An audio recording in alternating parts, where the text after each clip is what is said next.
Well, all right. Hello. It is Monday Night Live, Unnecessary Roughness. We are talking live with our people.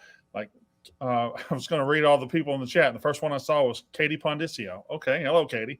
Thanks for being in the chat. Andrew Boudreau and MCJ and Andrew Zufelt. Got all the Andrews tonight. So we're all here. It's Monday Night Live. We're going to be talking college football. Casey's here. Jack's here. Katie's here. And Casey's going to tell you about who is sponsoring this show. High Noon Hard Seltzer. Visit highnoonspirits.com. As you guys know, you can go find it.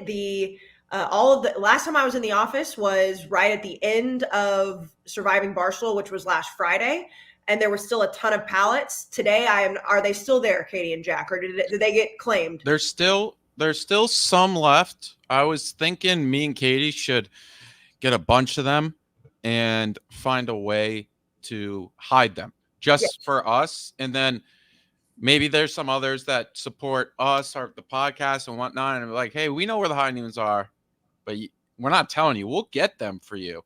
But last night I did see after the stream ended, there was somebody taking a few home. I'm not going to say who, but that just goes to show they go quick. They go quick. And at one point, way back when, before High Noon really took off, I think the only place in the country they were was Barstool HQ, but now they're everywhere. You guys that are watching this, if you're listening to it afterwards, which I know a lot of people do, go get it. Drizzly, liquor stores, convenience stores. New flavor is coming. Not sure when, but all the hype is that it is the best flavor, which is crazy. I've been told it's better than peach, which is wild. Go get them. The vodka, the tequila, they're the best. highnoonspirits.com. Brandon? Yes. It's the mid-season. You know, we're halfway through, a little bit more than halfway through. So I said a game. It's not a game. I have an exercise for the group. Do you? Kind of check in on the mid-season. But I know that Jack wanted to compliment your shirt before we started that. Yep. I actually just took a photo of it. I was going to put it out there to my Twitter folks. Say, shout out Brandon Walker for wearing the UConn Huskies shirt. It's homecoming week. South Florida's coming up to the rent this weekend.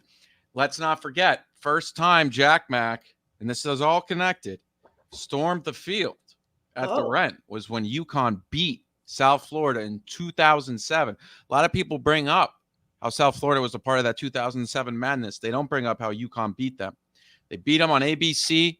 Little Jack Mack ran on the field, and then he ran on the field a few years later when they beat Geno Smith in West Virginia. And we're probably dropping in viewers right now as I'm talking about the times I ran on the field. So I'm going to kick it back to you.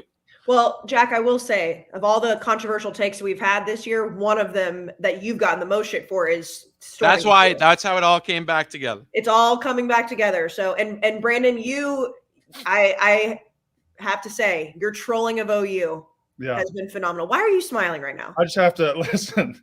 I got to give a shout out to a chat because Kevin Mitchell said, and then he stormed the Capitol. That was. No, why'd you have to bring that up? That's crazy. I'm sorry. That's funny. Casey, you ever stormed the field at A&M? I was always working. Yeah. And I don't think that we had very many storming the field opportunities. I wasn't there when Johnny beat Alabama. Yeah. Which was in Alabama. Was at home. Right. Well, but I was working at home. I don't think I ever was. I don't know. I definitely never did. Now I've stormed the court basketball multiple times. I've stormed the court. I only have one field storming in my life, and that was September or October of 2000. We played number 3 Florida and beat the shit out of them at home. Beat Steve Spurrier. It was a 3rd and 57 game. We beat them 47-35. Only time I ever stormed the field. So. But you've stormed a basketball court? A storm basketball court. We've had multiple opportunities to do that, but back in the day, you didn't really storm the field. Now it's just a fun thing to do. Well, now of course we have since we let some people do it, we got to let everybody do it, I guess. Now hold on. This thing that I saw today about the Notre Dame student, because guys are getting a little too familiar. They're getting a little too comfortable storming the field. I think an Ole Miss guy did it a couple of weeks ago where he ran up to an Ole Miss guy or ran up to an LSU guy, and the LSU guy pushed him. Today we see video of a Notre Dame kid running up to Caleb Williams and talking shit. Like, Caleb Williams, to me, you can hit him, Caleb. You can hit him. I think you should be allowed to hit him. Hey, I agree. Hey. And every time we say that, obviously, then like there are people like, oh, the players should be in trouble. Like, absolutely not. If you jump out of your seat and you storm the field and start talking shit to football players, they should be able to do something about it, in my opinion. Now, obviously, there's a line, but like you're inviting, it's like when guys sit on the court and sit courtside and talk shit to NBA players because it's like they think nothing's ever going to happen. Like one day they're going to get popped. One day these guys are going to get popped and then they're going to cry about it. Jack? Here's the thing. Oh no, I'm not. Do I need to be reading the chat? No. When Jack Mack says something, it is always interpreted one way. And it's, oh my God, I cannot believe you said that. Are you serious? And then we let history play out. And then you see, wait, maybe he had a point. And here's the thing. I may have considered, oh, wait, when everyone storms the field and everyone's trying to get TikToks and whatnot, and if everyone's storming, 24-point favorites are storming, wait a second, what does that even mean? And then people are like, you got to let them have fun. Well, guess what? If everyone's having fun, no one's having fun. Things add up. And guess what? Everyone knows I'm a fan of strong, like, you need strong borders. And like it's the bottom line. And it's slowly going from Jack Mack is such an idiot, so dumb, I hate him, to wait a second. You know what? That guy may have had a point. So is there laughter because this is tying into politics somehow? No, well, the strong borders thing was just like more of a joke, but the Jack Mack was right about field storming and kids going on there to try to get TikToks and whatnot. Yeah, maybe the field storming that we once saw as this amazing thing has fallen apart, and now it's just something people do to get some TikTok likes. I don't know. I'm just like, I saw it before anybody else, but the little old Jack Mack. All right. So you said you have an activity, Casey. Before that, a couple of little news items, small news items. Brock Bowers is having surgery. He's having the let's kill a drifter and take his ankle ligament surgery that Nick Saban created for Tua back in 2019. What this does to his status in question, I don't know. I mean, you have some reports 4 to 6 weeks. You have some reports saying he's out for the rest of the season. Frankly, that makes a little bit more sense. You know, a guy like that who's going to be a millionaire in about 8 months, I don't know. But it's tough. He is the best player on one of the best teams, and it's a shame because he is as dynamic a tight end as there's ever been in college football, ever. He might be the greatest college football tight end ever. We might have seen him for the last time. The witch doctor surgery that Tua had, that obviously he's going to have too, like, it still baffles me that it's not like that we can't figure it out. It's like, I mean, again, not to get into all the politics and stuff, like Aaron Rodgers has some witch doctor shit going on too. Like, no, he doesn't. He's just taking HGH and like some other stuff. Like, it's very simple. Brock Bowers could be back in 2 weeks, but it's illegal to take things.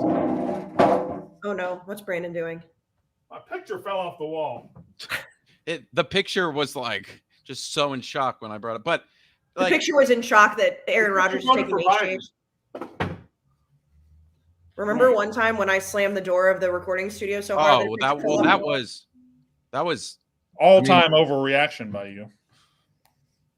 Don't do this. All-time overreaction. Just ridiculous reaction by you. That was so long ago. We're just ridiculous. You're ridiculous. You're ridiculous. More news. Okay, more news. Brock Bowers. What? I don't have any more news. Katie, do we have any more news?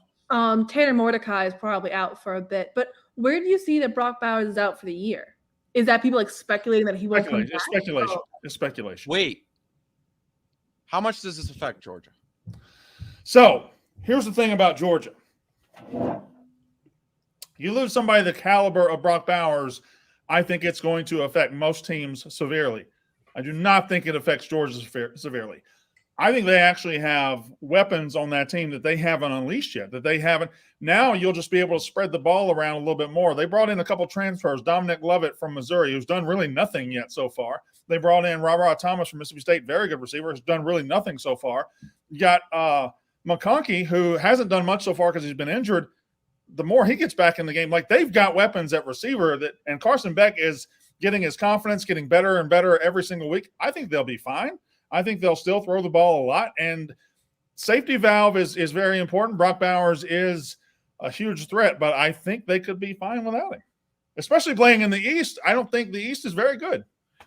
The bigger thing for me is like if you can come back and you're him, like say it is 4 to 6 weeks, and I know you kind of touched on this, but like Georgia's probably going to be okay. Like yes, missing one of their best players, one of the best players ever, is going to be difficult. But if you're him, why would you want to come back other than the fact that like you have another national title you could potentially win? But if you're even remotely not 100% healthy, like to me, it feels like I wouldn't want to return just because you don't know what's going to happen, and money's obviously not guaranteed at this point. Here's the thing. If Kirby Smart can use whatever magical powers he has and convince a bunch of 5 stars that cost hundreds of thousands of dollars that people think they're going to go 7-5 and 6-6 every year, he can probably convince Brock Bowers to come play football again. Oh, for sure. And there's probably a lot of guys that say, they want to play anyways because they want to go out and win another national title. And that's fine. I totally get that. I just feel like if you're a guy that has everything on the line and you're already injured and there's a potential that you're not 100% ready to come back, like to me, that says sit out. But I guess in the day and age too, there's also the factor of like, can they get involved with NIL money and say, hey, if you come back, here's another massive NIL deal? I don't know if that's possible, but I wouldn't be shocked if they did it. Possible at Georgia, they'll give him $3 million and just smile about it. Like nothing's impossible with Georgia's NIL situation. I promise you that. So they say 4 to 6 weeks right now. That's probably more. That's the rest of it. We're in week 7. I know. I was about to lay out the timeline. Yeah, sorry. So it's man cook. It's Ever October. Since my picture fell, I'm just shook. Go ahead. No. It's October 16th. 6 weeks would probably put them around the SEC championship if they get there, which all signs are pointing to that they will. If let's say he's not back for that, the college football playoff, which let's say they get to it, would be in 10 weeks. And this is a high ankle. It's not like a knee or something that you would really mess up and really hurt yourself long term. So I guess that is probably good news for Georgia. It is a big loss, though. Somebody in the chat just pointed out that he was a safety blanket for Carson Beck, but I think he was more than a safety blanket. He was the best player on the team. Yeah. He had a great connection with him. I think that they'll be fine, especially because the way their schedule lays out, but that sucks. Brent McMurphy said he's out for the season. Is that true from Dr. Jack? I'm more asking Katie because Katie sees every Brett McMurphy tweet ever. I do have his notifications. I've only seen 4 to 6 weeks. Yeah, and also no timeline. It would be very funny if Georgia uses the Alabama surgery to secure a win against Alabama and to end the Saban dynasty, which I'm not saying it would, but that would just be funny. All right. Now, before we go any further, I'm going to give you the because list, and I'll tell you what the because list is in a minute once Casey tells you this. Yeah, before we get to the because list, which I feel like you're saying because now, which is a little bit upsetting because it used to be because. I said because. Okay, my ears still haven't popped. Right after I get done with this, I will be making a HelloFresh salad that I'm very excited about. It's called the bunless hamburger salad. It's basically a taco salad with like all the great fixings. There's really fresh fruit or fresh vegetables. I'm so excited. I have the little sheet. Actually, I'm just going to grab it for the people. You know what? I'm going to grab it. What, do you have pants on? I have pants on, yes. Okay. You see, y'all thought she was lying. For the folks that are listening, they thought we were lying, or Casey was lying about her love of HelloFresh. Right now, on screen, on YouTube, they are seeing. YouTube, you can see. So it's called the Skip the Bun Crunchy Cheeseburger Salad. And it's like, it just step by step. This is in the works, folks. This is so easy. Everything is pre-portioned. No, I'm not lying. When it comes to the meals that we talk about on this show, including HelloFresh, I actually do have them. You can have this too. Every week, the menu is so easy, step by step. Like I said, pre-portioned, fresh to your house, apartment, dorm, wherever you are. And Brandon, as always, we're giving the people a lot of money off. Yes. You can go to HelloFresh.com, use code 50Walker. That's HelloFresh.com/50Walker. Use code 50Walker for 50% off plus free shipping. Again, HelloFresh.com/50Walker. Use code 50Walker. That's my name. Because when you think healthy meals, you think Brandon Walker for 50% off plus free shipping. Yeah, people, I am not lying. This is what I'm making afterwards, and it's going to be delicious. I also made one yesterday. So go get it. All right, here we go. The because list I started a few years ago. This is probably year 5 of the because list, year 4, whatever it is. So every year you have 7, 8, 9, 10 guys that are in Heisman contention because they are great and because they play at teams that are allowed to win Heismans. They play at schools that can win Heisman trophies. They play at Ohio State. They play at Alabama. They play at Georgia. They play at USC. They play at Michigan. Okay, those are your Heisman schools and a few more, of course. Now, that leaves 115 some odd schools that really have no chance of the Heisman ever. No matter what you do at that school, you are not going to be in the Heisman running. You're not going to win the Heisman Trophy. So I like to pull out 5 guys every week and say these guys, if they played at Georgia, would be either in the Heisman race or leading the Heisman race. Okay? So that's the because list. Here we go. I only have 5 this week. I'll have 5 next week. But 5 guys that I pulled out for their contributions already. Now, I will say this. I thought about Jaden Daniels for the because list. Because I felt like a week ago he was playing at the highest level of any quarterback in the country, but he wasn't going to win it because LSU had already lost twice. However, his play and certain events, I think he has a chance to win it. I think he's right in the mix to win the Heisman Trophy, even though they've lost twice. Now, he needs to beat Alabama and have a big game in that game. But Jaden Daniels for LSU has been, I think, outside of Michael Penix, the best quarterback this season. I put them 1-2. I think he can win it. So he's not on the because list. All right. Here we go. Does anybody know, Casey, Katie, Jack, who's been the best running back in the SEC this season? It's okay if you don't. He actually has a connection to Barstool. Does he? Yeah. What's his connection to Barstool? Do we sell his merch? No. We don't sell his merch, but he's the second cousin of we're talking about Cody, right? No. Oh, then never mind. No. I don't know. I do not know. Ray Davis? The best running back in the SEC this year has been Ray Davis at Kentucky. Ray Davis has run the ball 111 times. He's got 781 yards. He's got 8 touchdowns. He's averaging 7.04 yards every single time he touches the ball. And that's with a bad passing game beside him, which with an offensive line that isn't really very good in front of him. If he played at Georgia, Ray Davis would be in the top 5 of the Heisman right now. But he doesn't. He plays at Kentucky, so he has to do it all in anonymity. Ray Davis is because list number 1. Cody Schrader's not too bad behind him. Number 2. Kamari Vidal plays running back at Troy University. Kamari is such a good name. If you ask me right now, who's leading the country in rushing yards, I have an answer for you. Do you know what it is? Kamari Vidal.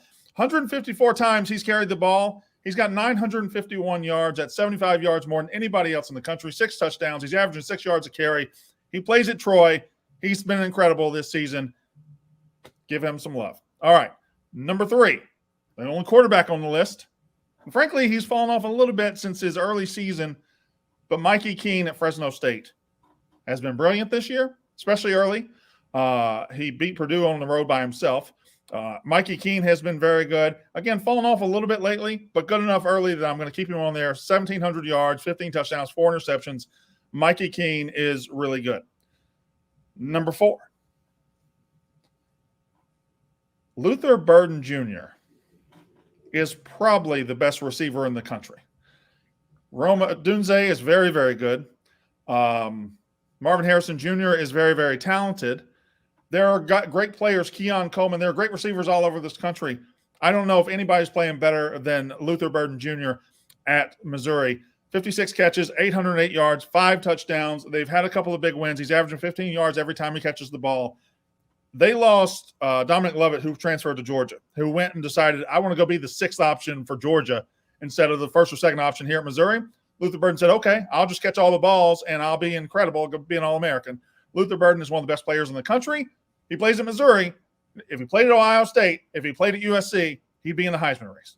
Every time you tweet about receivers, Missouri fans, who you've obviously been a fan of as well, you've been driving that bus, as you say, they get mad at you for not putting him as the number 1 receiver.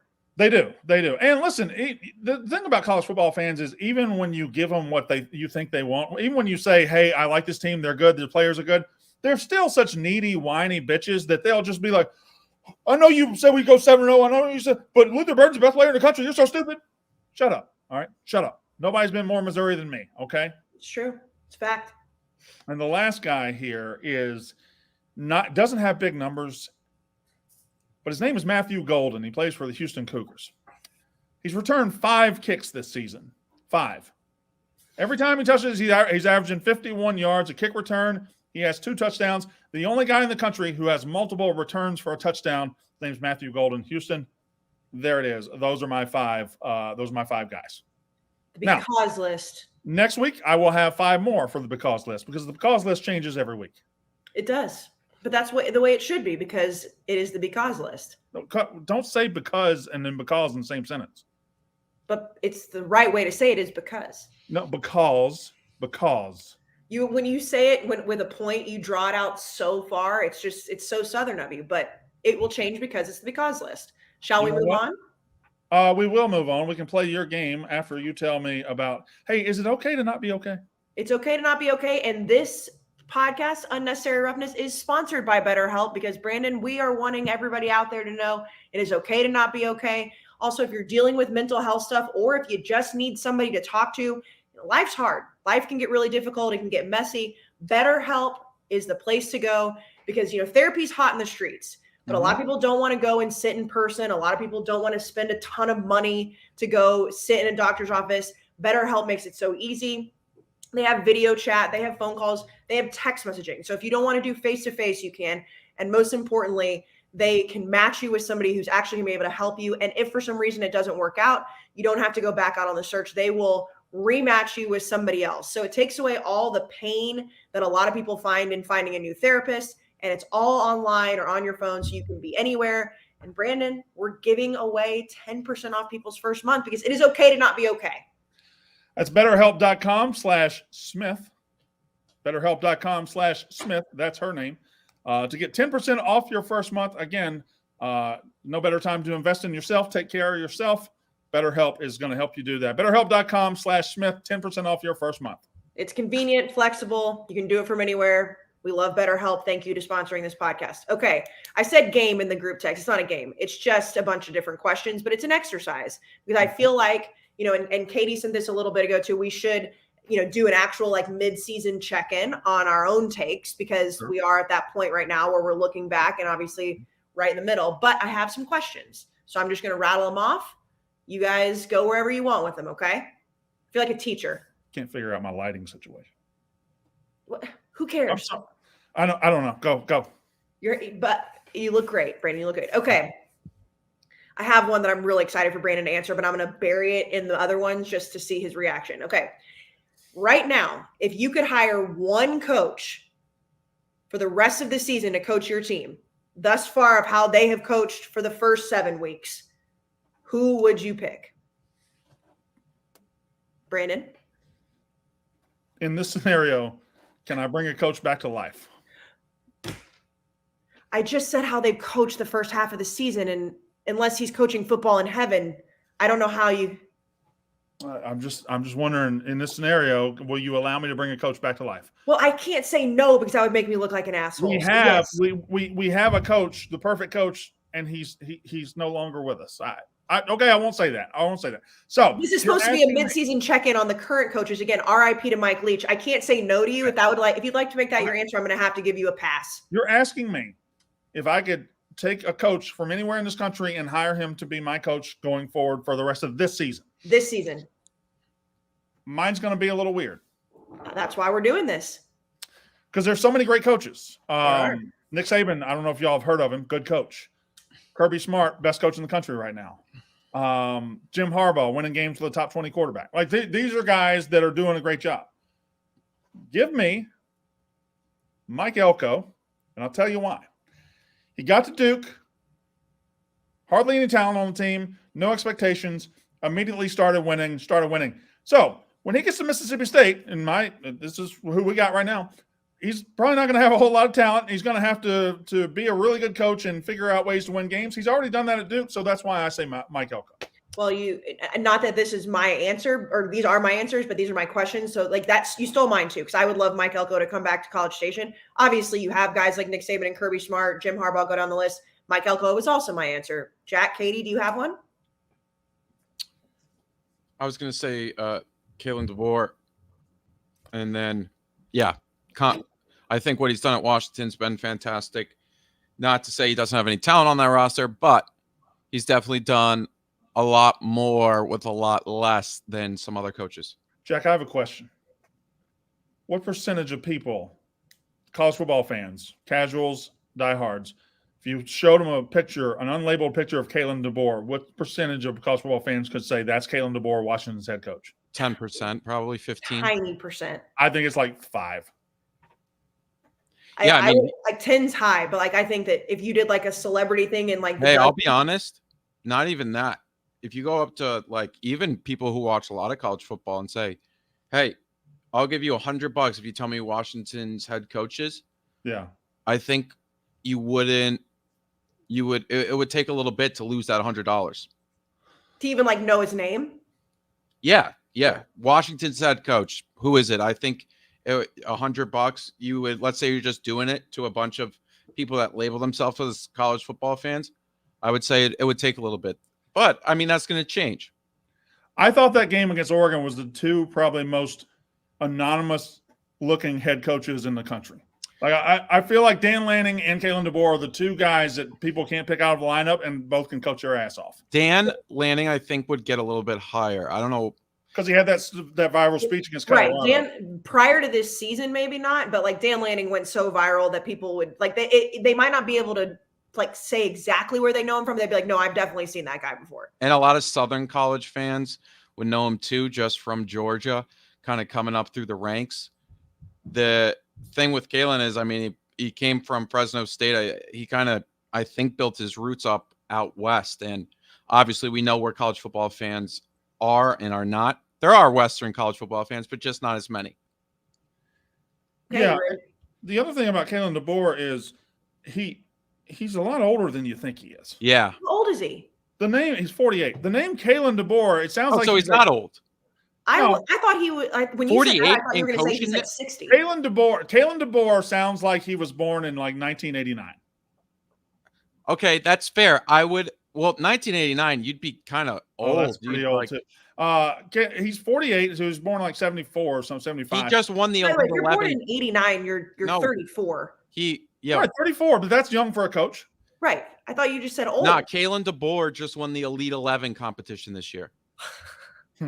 Correct. Yeah. He sounds like somebody that is, and he's kind of got an attitude too. Like he's on QB1, and you're like, this kid's talented, but he's a dick. You should see his TikTok. Yeah. Kalen DeBoer has a great TikTok for sure in an alternate universe. All right, Katie, what coach are you hiring? If you say Mac Brown, I'm leaving. No, based on just this year, not track record, emphasize on not the track record.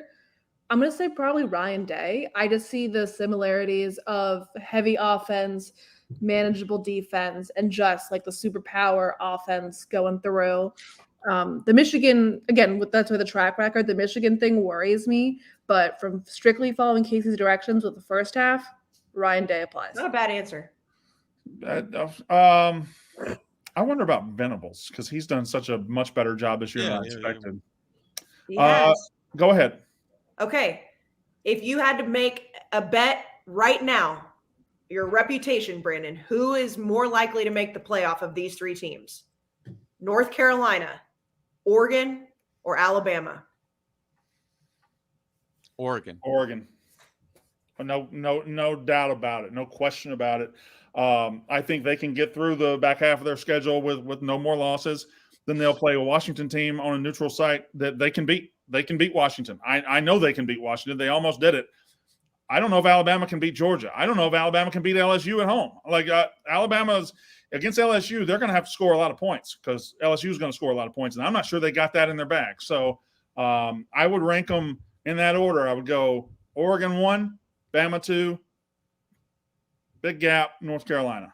Really? I mean, listen, North Carolina is a really good team. Do I think they're going to show up in the ACC championship game even if they go 12-0 and beat Florida State? I don't. Okay.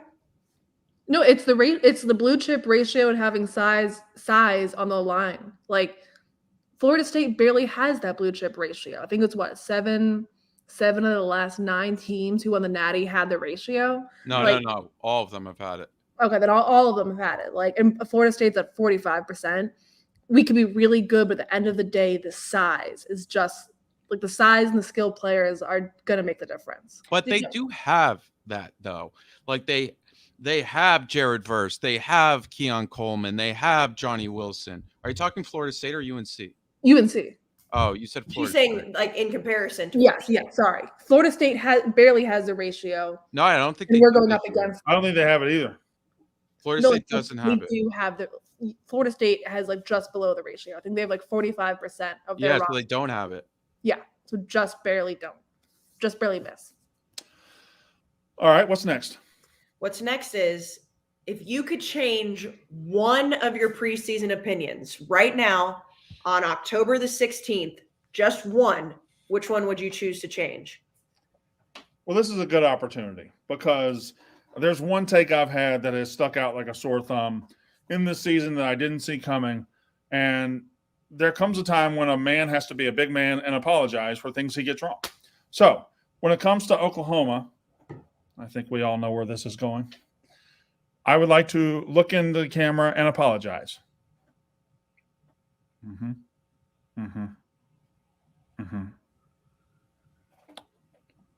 To absolutely fucking nobody. Fuck them. They are the fakest team in the country. You got lucky. You got your little fluke win. Texas is going to beat the shit out of you in the rematch. Okay, we got that out of the way. If I could change one take in the preseason, who would it be? Oh, no, I know what mine is. That's easy. I sat here and I said, "Oh, fuck all you doubters and haters for saying Mississippi State's going to be bad. We got 9-4 talent coming back. We got Will Rogers. We're going to be good. We're not. We're awful. We're bad. We're not good. We've struggled." So well, I your coach died. Huh? But your coach died. Our coach did die. Yeah. He did. Okay. Yeah. Jack, I have a feeling I know which one yours is, but Yeah, Clemson. I would change that 100%. And that was you thinking Clemson would win the national championship. Yes, and believing in Clemson. I would definitely take that one back. I would take it back 100%. Just give it to me. Katie, do you have one? I would have, if you asked me this 2 weeks ago, I would have said Oklahoma State, but there's still time on that one. I know there's something I was like really dumbly wrong about, but UNC doesn't count. So yeah, I was about to say, Brandon, credit to you for actually saying your team. I feel like that usually doesn't count. Like if you're high on your own team, that's what you're supposed to be. Yeah, but I was going after everybody that was low on my team. I was like pointing fair. them out, saying, "You idiot, you don't know ball." And I'm a YKB boy, okay? Like, YKB boys, stand up. I'm a YKB boy, so I know ball. So to have that one on my record just because I got emotional about it sucks. And frankly, Casey, if we're being honest, if we're just being honest, can we be honest? Are we in the trust tree? We are in the trust tree, and we're definitely not live. Casey, it's hard for me because outside of Oklahoma, I haven't gotten anything wrong. Like I would love to sit here and say, boy, I take this take back, I take that take back. I mean, Arizona's good. I said they would be a surprise team out west. I said Missouri would be a surprise team. Like I got everything right outside of Oklahoma, and they're fake. So there's nothing I can sit here and take back because there's nothing to take back. It's just the loudest one as of right now has been incorrect. Just saying. I did do a little peeking at the mentions today. Oklahoma fans are not happy with you again. Not happy. I would take back that I think USC is going to win the Pac-12. They actually still could, but I would like to have that back and say I don't think they're going to because my love for Lincoln Riley is coming back to bite me in the ass. Okay, Katie, speaking of Oklahoma State, if you could buy stock in the second half of the season just to have a much better season, to be talking about these teams, how they are going to finish of these teams, Oklahoma State, Kentucky, Arizona, Maryland, or Louisville, who would you buy right now? That's a lot of teams. Say them again. There's 5. There's one from each conference. Yeah. Louisville, Maryland, Arizona, Kentucky, or Oklahoma State. All right. I'm going to throw Kentucky out because their back half of the schedule is hard. I don't think they're very good. They might go 6-6.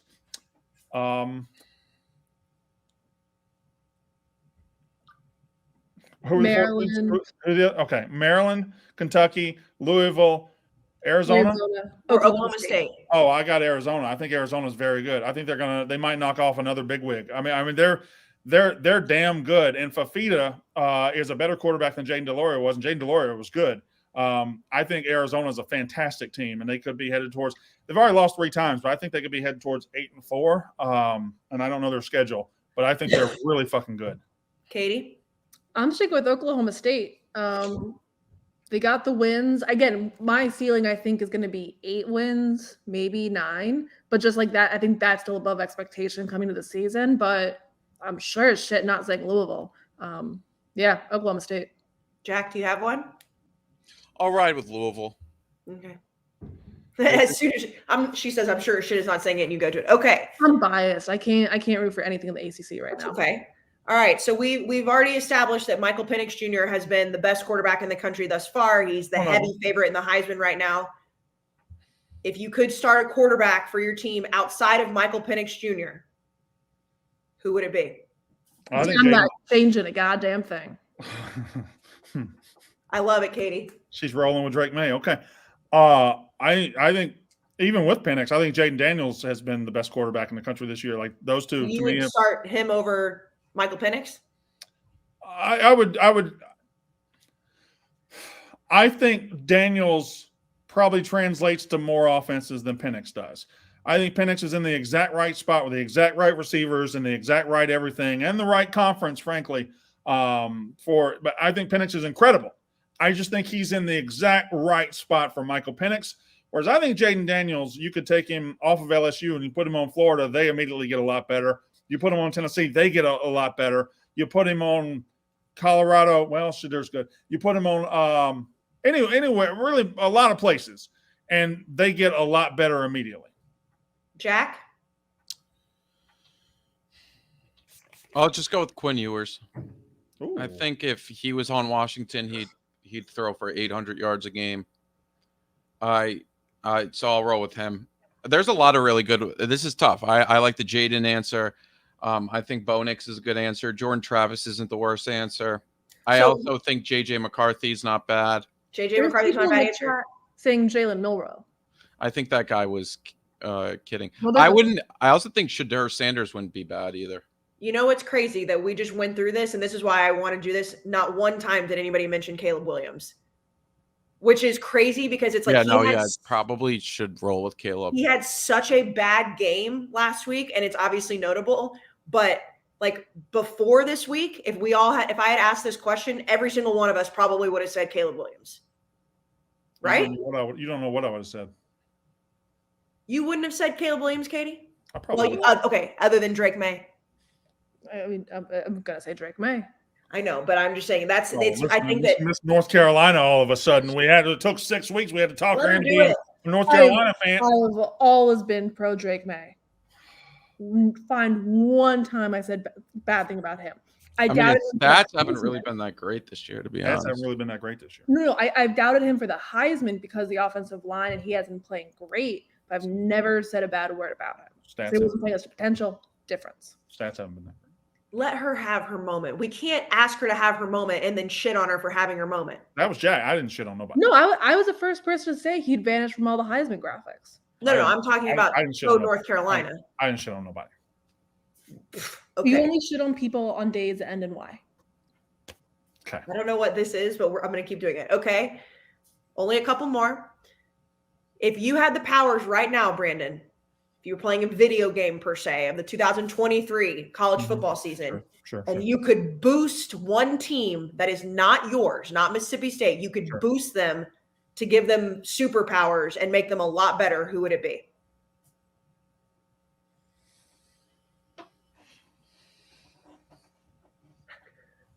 I know. You have a good answer, Brandon. I do? Yeah. I would give my powers to one team and one team only. Oh. Yep.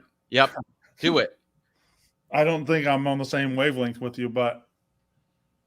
Wait, hold on. Can we do the thing where we do 1, 2, 3 to see if it's the same team? Yeah. Okay, you ready? 1, 2, 3. Texas. Yep. I okay. Imagine we could give a guarantee a win in December. I Okay. think it would be iconic. If I could guarantee Texas being good enough to roll into the Big 12 championship game, win 59-0, I would do it right now. Yes, he's right. That's exactly. And then we'd have to legitimately. You have to peel me off the fucking wall. Yes. We'd have to go live for Unnecessary Roughness twice that day. Once right after the Oklahoma-Texas game, and then after all the other games, because Oklahoma-Texas, we'd have to. Yeah, no, that's the. Yeah. I know you have the Egg Bowl and whatnot, but that's the most important game for the rest of the season for you. Yes. No, I need, and I don't just need a Texas win. I need Texas to drop their nuts. Like, I need Texas to win by at least 4 touchdowns. Yeah, shout out. That's what I need. We need to get Sark on the phone and be like, hey, this game's personal, man. Like, more personal than you think it is. Sark, I don't know what we're doing, dicking around, but we got to fucking go. It's time to go. You know what's funny? It's like I knew that was probably going to be your answer. Well, the next question I have, I know what your answer is going to be, but I figured that Oklahoma has been so bad with you with like the fans and stuff. Like the Michigan stuff has almost fallen by the wayside, because I would think you would say Penn State or somebody to beat Michigan. But the thing about Michigan, though, they're still in the offseason. I'm not going to get serious about hating Michigan football until they get serious about Michigan has not played this college football season yet. All this J.J. McCarthy stuff, this, that, the other. They haven't played a game yet. Not their fault that the Big Ten stinks. It's fine, but they have not played a game yet. So as soon as they play a game, we'll talk about Michigan. But they're dicking around. I'll dick around with Michigan, too. You can only win the games that's on your schedule. Are we calling them games? I mean, it's the worst. And I know Georgia's got an easy schedule. Oklahoma's got an easy schedule. This is the worst schedule for a national title contender for the first 9 games I've ever seen. Ever. And now, the last 3 games, every game by 50 points. The last 3 games, pretty tough. But until then, until like November 11th, Michigan doesn't count. I understand what you're saying, but it also needs to be said again. Their starters are not playing in the fourth quarter. That's how good they are. I hope not. I hope not. I wouldn't start them to start the game. I would engineer my whole team in reverse. I just put my 4th string out there. Who we got this week? Indiana? All right, y'all go back to bed. I don't need you, JJ. Go rest. I had to bring up Michigan, and this is what happens. Okay, Jack, who would your powers be Texas too? Yeah, no, I need that to happen. Gerald McCoy today goes like, got tagged in the clip, and because I was tagged in it too, I saw it. Someone's like, at Gerald McCoy, use your power, or like respond to this. He replied within 30 seconds and said, stop tagging me in this. I'm sick of seeing them. Gerald, if you need help blocking the goddamn podcast page, let us know. It's so easy. Also, I don't want to be that guy, but we didn't go after him. We didn't start by saying, "Oh my God, I hope Gerald McCoy likes us." No, he waved his hands. He's like, "Hey, look over here." That he came after us. Also, we went from the perfect cycle of, like, instead of Oklahoma fans saying, "Talk about us. We did so well against SMU. Talk about how they scored 1 billion points on SMU." Now they're at, man, y'all can't stop talking about us. It's the college football cycle. You're either here or there. And there's no in between. It's not exclusive to Oklahoma fans. No. That's why I say college football fans. Tennessee did it last year where they're like, look at us. Hey, look at us. Look at us. Tennessee loses. Oh, y'all can't stop talking about Tennessee. Shut up. Again, hey, the opposite of love is not hate. It's apathy. When we stop talking about your team, that's when it's bad. Indifference is bad. Katie, who would you take? Who would you boost? Probably them, or maybe Oklahoma. Uh-oh. No, I think Texas. College football is better when Texas is back. I bet everybody could guess mine, so I'm not even going to say it because we haven't said their name on this podcast yet, and I'm going to keep it rolling. It's too late for them. Next year. Come on, that's so lame. Why would you give that to them? Did you see his speech? Shout out Deion Sanders for that speech when he was in the locker room. He said, y'all suck. And all that love that you guys, and he told them, stay off social media because, hey, if you don't want to see the chirps, you deserve them because what you just did is disgusting. No, I love that. But that was you know what? Deion, that was hilarious. That was funny. Have you done a TikTok on that? No. People would be confused. They wouldn't know if they should hate you because of your prior Colorado takes.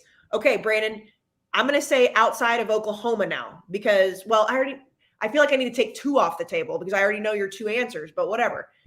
You have the same superpowers in this video game and you can knock a team down. You can take You can their season I'm is just going to be tanking. honest. I'm going to be honest then. Okay, so you're taking Oklahoma from me?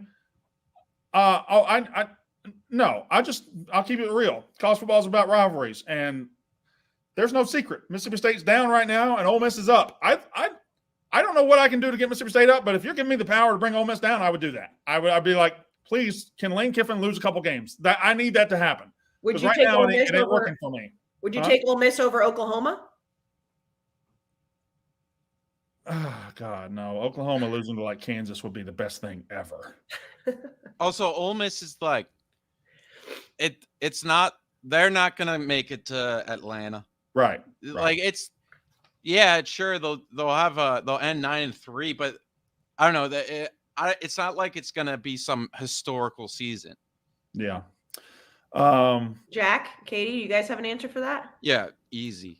Rutgers. I would take their path. I love would that. do Jack, it's like he's like, yeah, of course, easy. Rutgers. I fucking hate Rutgers. In the same mindset, easy Duke. Like Okay, yeah, no that's a good brainer. one. Good. Is what are we gonna see Riley Leonard back this year? What is he? I think so. Okay, hopefully He's not back this weekend, but he's already a game time decision. So I would not be surprised. Oh, okay, so that's good. I mean, it looked bad for a second there because that last play it looked like high ankle, and that's obviously, as we know with Brock, it's really bad. But hey, before the next question, Casey. Before the next question, I know we have a returning sponsor, and we should have led into give some powers if you wanted to give it to one special team, because let me tell you, Rocket Money. You could rocket that team up. There you And go. I like what you Rocket did there. Money is here to help rocket up you from getting rid of your unwanted subscriptions. Also, Rocket Money is kind of like having a superpower when it comes to your finances because it's a free app and it just does everything for you. It tells you your unwanted subscriptions, like Jack mentioned, which is huge. It also shows you your net worth. It shows you what your credit card debt looks like. It shows your investments. It shows everything. I said this when they first came on board. I actually got excited. I was like, oh my God, I've been using Rocket Money because it is one of those things that when you use it, you realize it helps you day to day with financial stuff you wouldn't have even think. And the unwanted subscriptions thing is massive because if you are listening to this, you're watching this, if you're live, if you're not, you've probably signed up for a bunch of things that you don't realize that you have. Not only can they tell you that you're doing it, they can also cancel it for you. Rocket Money is fantastic and they can take care of the rest for you. That's what you need. You just need somebody to help you out. So stop wasting money on unwanted subscriptions. And like I said, it's not just that. They do a lot of different things to help you with your everyday finances. If you manage your account the easy way with Rocket Money, you just go to rocketmoney.com/rough. That's rocketmoney.com/rough. rocketmoney.com/rough. It helps you lower your bills. It helps you with all your finances and your unwanted subscriptions. Rocket Money. We love it. Okay, Brandon, I made this specifically for you. And I know people are going to hear me ask this question and they're going to roll their eyes and they're going to say, oh, this is for clicks. I am legitimately curious in your answer of this question. You ready? Mm-hmm. If you had to be a fan of one team right now, moving forward, would you want to be a fan of the Oklahoma Sooners or the USC Trojans? Well, let's just be honest then. Let's take away all this. That's what I really want to know your answer. Away all this vitriol and all, and because I am a YKB boy, I know ball first and foremost. Oklahoma going forward looks really, really good. They have Jackson Arnold already in the fold to be their guy. I think they're going to need to be able to keep Jeff Levy. Hopefully they don't lose him to like a head coaching job. But let's say they keep him. I think offensively they've got the pieces. They got the quarterback. And Brent Venables has already taken what was a garbage defense the last decade under Lincoln Riley, and this year has turned it into a much better, much tougher unit going forward. That being said, they're no longer going to be playing Kansas State and Kansas and Oklahoma State. They're going to be playing Auburn and LSU and Alabama and Georgia. USC, although they're not going to be playing Arizona and Arizona State, they're going to be playing Michigan. And I don't want to be a cop out. I don't think there's a bad option. I think Lincoln Riley is going to win very big at USC. I think based on what I'm seeing, Brent Venables has a chance to win very big. This was the big year. I thought coming in, Brent Venables was going to fail again and he'd be out. But if he turned it around, he has turned it around, and they are going the right direction. And his recruiting is at a high level. I would say both, but if I had to pick, I'd probably pick Oklahoma, because when you get in these big games, in these new conferences, in the Big Ten and the SEC, you better be tough. You better be physical. You better be able to take a pounding. You better be able to give a pounding. Take the porn out of that. But you better be able to stand up the line of scrimmage and say, fuck you, we're running it. Fuck you, you can't run it. USC's probably never going to be able to do that, and it's going to be a tough fit in the Big Ten. So I would say Oklahoma. Okay. And then the last one before we get to the chat. That was a good answer. That was a good answer. Give me credit for that answer. I wanted your real answer, and I got it. So thank you for doing that. Just really quick, mid-season check-in. Brandon, who are going to be the Final Four for the college football playoff this year? Texas. Penn State. Florida State. Georgia. Jack, who will be the Final Four in the college football playoff this year? Georgia, Oregon, Penn State. Wait. Georgia, Texas, Florida State, and then Michigan. Katie? I think Jack just took mine word for word. Georgia, Michigan, Florida State, Texas. Yeah. I think the Pac-12 is going to cannibalize itself. Casey? I'm going to go with Georgia, Michigan, Texas, and Oregon. The ACC will be left out. Florida State. ACC. I think that I'm buying in this North Carolina. I like Florida State. I really do. But thus far through the season, and I have Florida State still in my top 4, I think something's going to happen, and I think that Oregon is going to avenge the loss. The Pac-12 looked really, really good, and I think Texas does. It's going to be fun, but I think Florida State gets left out somehow right now. Like, that's going to happen. Like, UNC is going to lose to Georgia Tech, then beat Florida State in the ACC title game, and that's going to be too bad of a loss and too recently for Florida State to have lost. Like, that's what's going to happen. And I think Florida State is very good, but if I have to pick those 4 right now, that's what I think is going to happen. Because I also think that Texas is going to win the Big 12 championship against Oklahoma. Okay, so that's all I have. Okay. Well, before we get out of here, I got to tell you about cars.com, the leading digital marketplace to buy and sell cars. Pretty much anything you can do to buy a car, financing, finding it, you can do on cars.com. They've got up to 50,000 cars uploaded every single day on cars.com. Up to 2 million possibilities are out there right now at all times for you on cars.com. Your car, what you drive, what you put on the road, it says so much about you. It says how cool you are, or how good looking you are, or how awesome you are. And me, I have all 3 in spades. So when I drive up, people know that I'm driving up. You can find your next possibility on cars.com. Where to next? All right, that's cars.com. I guess Jack, you got to get out here in a couple minutes. We can spend a little bit of time with the chat, not much. Yeah, let's do like. Yeah, I probably did too many questions. I apologize. Like yeah, Casey was selfish today. Took up too much time. 10 to 15 minutes, and then I think that's good. Chat, ask us some questions. Come on now. Garrett Unger says, "Would you rather be him or built different?" That is a really good question. I think both. Built different because I'll never be him. It's true. MCJ says, "Who is the most underrated coach in the country?" Probably Kalen DeBoer. I still don't think I don't think the country is caught up to how good he is. Mike Elko's probably still up there. Because people see that he coaches for Duke, and unless you've been paying really good attention, it's like they're like, well, it's whatever. It's Duke. By the way, Katie, somebody asked me this as well. For Duke, North Carolina football this year, is it going to have like a big turnout? Like, obviously, it's never going to be like the basketball rivalry, but I thought so. People were like, no, they don't show up for those games. No, I don't want to. I don't want to be mean to Duke. Actually, I don't really care. Did you guys see the crowd that they had against NC State? They're a top 20 team in the country. There was more NC State fans there. I couldn't believe it. I was in shock. They were probably all lined up to get tickets to Midnight Madness. Cameron Crazies. I think that's the most lamest thing I've heard. It's Cameron Crazies for basketball and then Wade Wackies for football. Like Wade that's Wackies gotta be the most corniest thing I've seen. I know I'm biased, but like coming from a school that has a lot of corny things, which I stand by because that's what tradition means, folks. Like read a book. Wade Wackies is bad. bad. Also Durham. That's an interesting way to define tradition. It's what it is. I want this Jesse Adams. Hey, Casey, now that 2/3 of your team stink. Wait, hold on. What is that? A&M in Colorado, are you going to hop on the Detroit Lions bandwagon because Dan Campbell is an Aggie? Just curious. You're welcome to join, by the way. I will not be, but I do like Dan Campbell a lot. Thank you.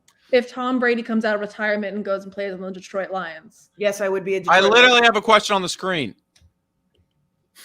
Is Mike Norvell the most underrated coach on the country? No. I think he gets his flowers. Does he not get his flowers? I would say we had some discussion.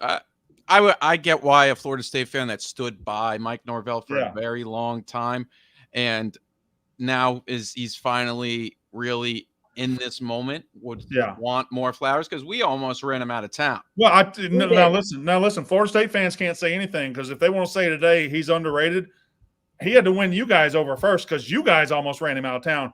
Don't forget that before last season started, he was this close. He was this close, and you guys wanted him out before any of us did. So, hey, take that somewhere else. May I say something to Florida State fans, please? No, you can't. Sorry. I'm sorry for not believing you guys when you tried to tell me what was coming to College Station. I was rude. I was hateful. And I really believed that Jimbo Fisher could win a national title without Jameis Winston. I don't believe that's going to happen anymore, so I apologize. You guys tried to warn me. You tried to tell me. I wasn't listening. I hope we can handshake here. Blake Turner says, who has a softer team culture, Lincoln Riley or Jimbo Fisher? I don't think Jimbo Fisher's problem is a soft team. I think they're kind of physical, and they can stand up to like the Alabamas of the world when it comes to the lines of scrimmage. It's this they can't move the ball. The skill position is where they're lacking. So I think Lincoln Riley by far, Lincoln Riley has soft football teams. That's easy. This is a good question. What would be a better job, Florida or A&M, if both coaches get fired? I say – oh, this is tough. I say Florida. I think they're both top 12 jobs, top 15 jobs. I think they're both great jobs. Florida has the track record. Florida, you have – there's evidence that if you plug in the right coach at Florida, you can win a national title. There's multiple years and decades of evidence that if you plug the right guy in, you can win a national title. Everything about A&M is still hypothetical. It's still – we think they have the resources to win a national title. We think they have the fan support to win a national title. We think they have everything, but nobody's ever done it. So give me the one that's shown they can do it. I'm going to say A&M. That's biased. I mean, the chat just said this, like they bought the #1 class in 2021, which again is not an insult. You can buy classes now. That's how desperate A&M is to be at the top. That's how desperate A&M wants to be relevant. So I'm going to take the team that's desperate. Hungry dog runs faster. I would have taken Texas A&M if Texas didn't come into the SEC. That's fair. But Florida's still competing with. Only thing is, Florida's the only SEC school in Florida, which is kind of. And the two schools they compete against in the ACC are like the ACC kind of like it. If we're handicapping the future, ACC is not looking amazing. To me, if you take the Florida job, your biggest competition is not Mike Norvell and it's not Mario Cristobal. It's Kirby Smart. Yeah. Because you got to overcome him. And I guess divisions are going away, but you got to overcome him, and that's hard. That's much harder to overcome than I think Norvell will be. Not that Norvell is going to be easy to overcome, but I think Kirby Smart in the same conference is harder. All right, what else we got? I mean, the chat's a big time statement chat tonight. They're not asking questions. Yeah, they're not asking questions. The same guys. Tim Ray has said the same James Franklin comment 30 times. It hasn't been funny yet. So, Ian Laser says, who can't wait for Nebraska to win out versus Northwestern, Purdue, at MSU and Maryland, at Wisconsin and Iowa. They're probably losing at least 3 games there, maybe 4. They're losing to Iowa. They're losing to Wisconsin on the road. They're losing to Iowa. They might lose at Michigan State. They might lose at home to Maryland. No, they're going to lose at home to Maryland. So, yeah, they're going to lose. They're 2-4 at best.